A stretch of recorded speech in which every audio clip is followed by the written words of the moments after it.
And we're off. This was an organised ride by the Filed bike meet. There's a meet every Monday night in St Anne's Square, which is just down the road from where we are now. So yeah, the world famous Blackpool Illuminations. There's some information here until we reach there. Reading off the internet, so I am reading text. It's not from knowledge. Blackpool was already a well-established seaside resort long before the Illuminations came about. Prior to 1879, the streets were lit by gaslight, but in that year the council devoted the sum of £5,000 to experiment with the concept of electric street lighting. On the 19th of September 1879, Dr. Siemens's 8 dynamo electric machines, powered by 16 Roby engines, were used to power 8 arc lamps on the promenade, spaced 320 yards apart, emitting the equivalent of 48,000 candles of light in total. The event had been advertised nationally, and between 70,000 and 100,000 visitors travelled from all over Britain to witness the event. The light generated was called artificial sunshine, and these were possibly the first electric streetlights in the world. The nearest to modern day displays was staged on Princess Parade in May 1912 to mark the first royal visit to Blackpool. Princess Louise officially opened the new section of promenade, and as part of the celebrations of this event, the Blackpool electrical engineer was instructed to decorate the promenade in what was then a novel fashion of garland lamps. About 10,000 bulbs were used, and the results were so impressive that the local Chamber of Trade and other business people in the town persuaded the council to stage these lights again in September of that year.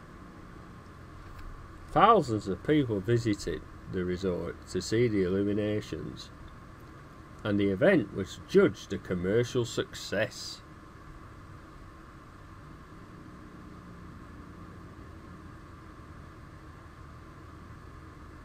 In 1913, the council was again encouraged to stage the Princess Parade lights as an after-season event in September. The response from the public was nothing short of astounding, but hopes of building on this success were short-lived with the outbreak of the First World War the following year. Illuminations were back in 1925, and on a more ambitious scale, with lights festooned along the promenade from Manchester Square to Cocker Square. It quickly became appreciated that Blackpool Illuminations were a worthwhile tourist attraction, and they continue to be staged annually for many years. By 1932, animated tableaux had been added, and these were erected on the cliffs linking North Shore and Bispham. The length of the lights was extended to its present length of just under 6 miles from Squires Gate to Red Bank Road. In 1939, although the illuminations were ready for staging, they were prevented by the outbreak of the Second World War. There was a full-scale preview on August 31st, complete with the giant searchlight sweeping wide from the tower top. But the next night, the blackout had been enforced, and the only colour to be seen was inside hotels and boarding houses, where landladies had coloured their light bulbs with dolly blue. Even after the war had finished, there were restrictions on the use of fuel and decorative lighting. Consequently, the illuminations remained prohibited.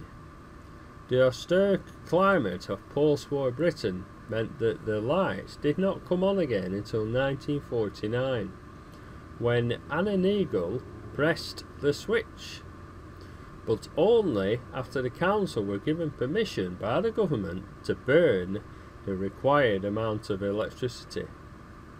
Since then, the illuminations have been staged every year in the same format you see today. They are always switched on at the end of August or beginning of September, and currently run for 66 nights. It is a popular misconception that the illuminations extend into the Christmas period, but this has never in fact been the case. The illuminations are a temporary show, and every feature has to be taken down for maintenance at the council's Rigby Road depot. So 126 years after its birth, the role of the Blackpool Illuminations remains remarkably similar to its origins.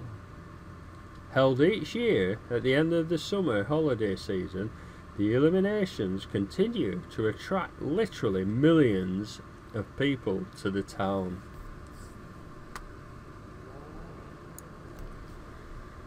The roller coaster on the right there, all lit up in blue and red, white, is called the Big One, and I believe when it first opened, it was in fact the biggest roller coaster in the world. But obviously that's been overtaken now. The Pleasure Beach, which is on the right, is a fantastic place. I mean, they actually charge now for admission, which is pretty sad really. However, with doing that, you do get the right kind of people in there, wanting to have some fun, and it's amazing what they managed to fit in such a small area. From everything from the Big One to the Grand National, the horses on the roundabout. Fascinating, wonderful place.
Blackpool is situated on the northwest coast of England, and the Irish Sea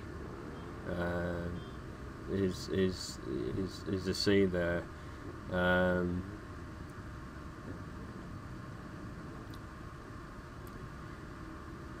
In its heyday, Blackpool, you know, sort of was the destination of all the Lancashire mill towns, were literally, you know, people who worked long hard hours in textile mills, weaving looms, and really hard jobs, dirty, long hours, often 6 days a week.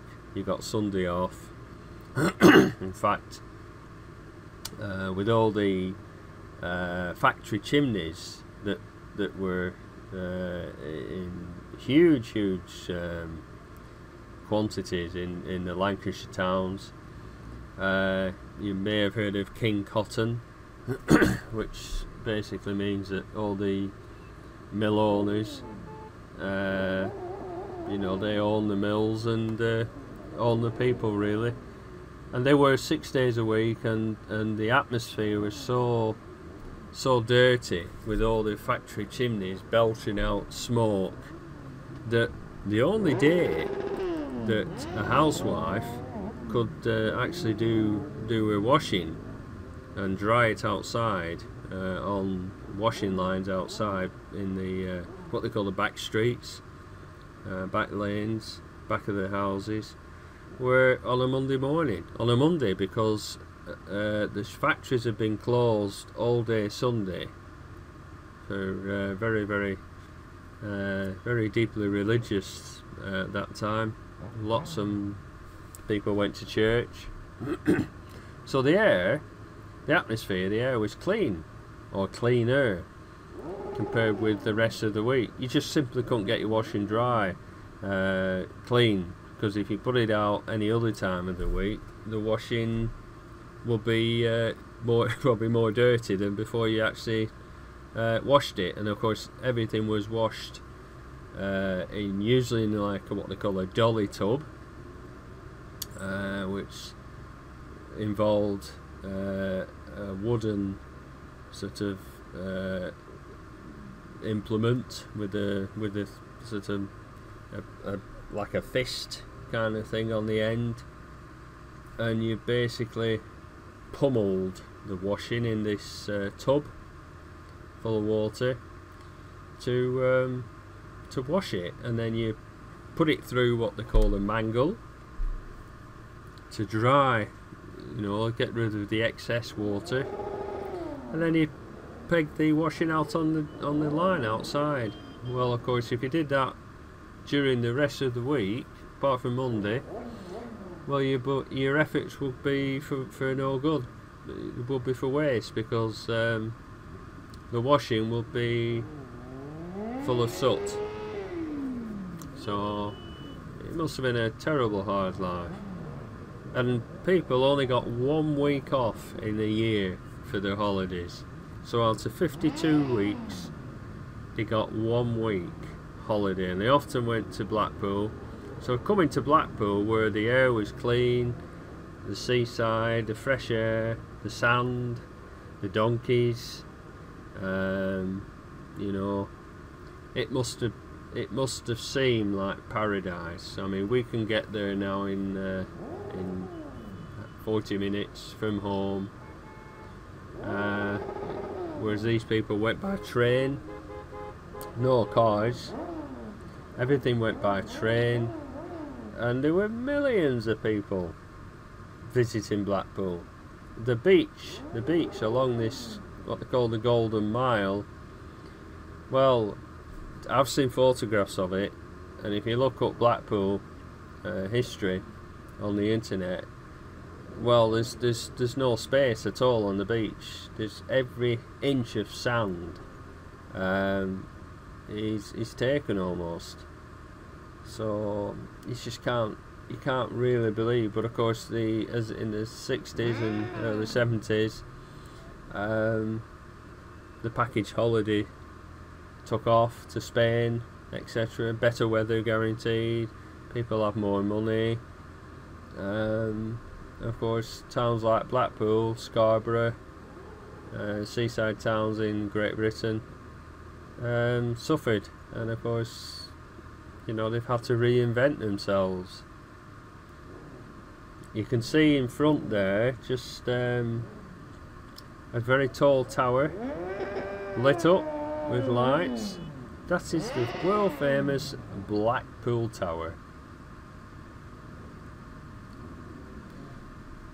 Apparently designed on the Eiffel Tower, a fraction of the size, but still a magnificent structure of Victorian engineering. Our wonderful Victorian ancestors. Those poor engines revving.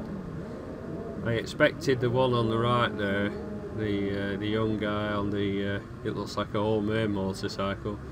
I expected his engine to explode. Anyway, I'll give you some facts on the Illuminations shortly, so just sit back, enjoy the ride. I'll stop talking for a bit.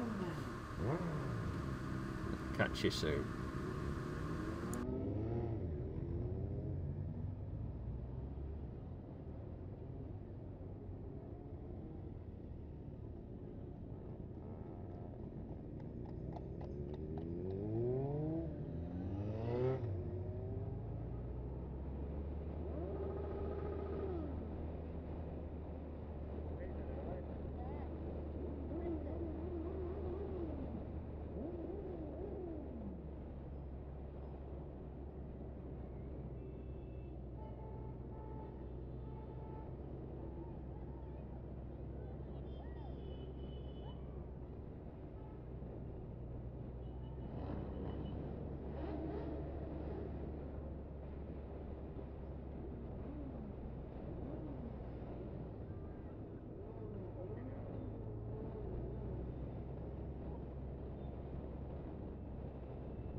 There's some interesting facts about the Illuminations. Again, reading from the internet. The Blackpool Illuminations cost £2.4 million to stage, but obviously they bring a lot more in tourism, so you know, well worth it. The mountain of equipment is worth 10 million. The lights are expected to attract in excess of 3.5 million visitors to Blackpool. The army of visitors will spend more than 275 million whilst visiting the resort during the lights. The Blackpool Illuminations will shine non-stop for 66 nights. The dazzling display stretches almost 6 miles from Stargate to Bispam. 45 staff, which include artists, electricians, joiners, mechanics, painters and engineers, work all year round to ensure the displays are ready on time. Altogether, 65,000 staff hours are used on maintenance, preparation, erection, operation and finally dismantling the fixtures and fittings. The Rigby Road workshop resembles something of a Santa's grotto, with its network of workshops, halls, corridors and storage area. There are more than 100 miles of festooned strip strung between promenade poles and across the carriageway. The cabling and wiring stretches more than 200 miles. There are an amazing 1 million lamps in various types and styles. The equipment weighs more than 711,000 kilograms, which is equivalent to 350 Blackpool trams. There are more than 500 scenic designs and features. 40 large tableaux holding more than 5,000 square meters in surface area are included in the display. There are more than 5,000 floodlights and spotlights. Most of the display now operates on low voltage, e.g. 12 volts and 24 volts. New infrastructure for the lights, street lighting and tramways cost 9 million. The lights are supported by more than 1,500 poles. That's Poles, not Polish people. Haha. Electricity consumed totals 960,000 units at approximately cost of £50,000. Anyone got a 10p for the meter? They do take donations,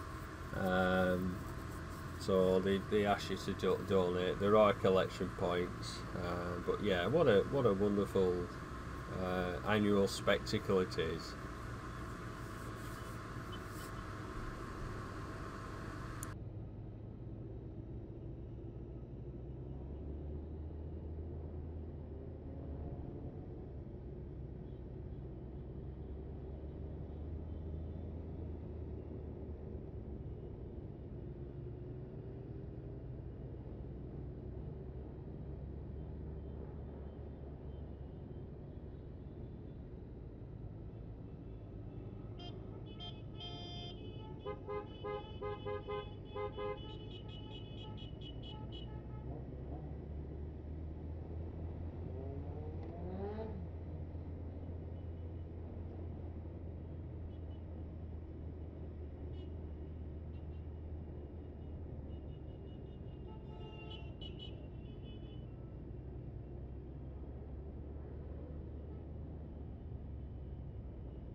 Right, so we've reached the end of the actual Illuminations ride.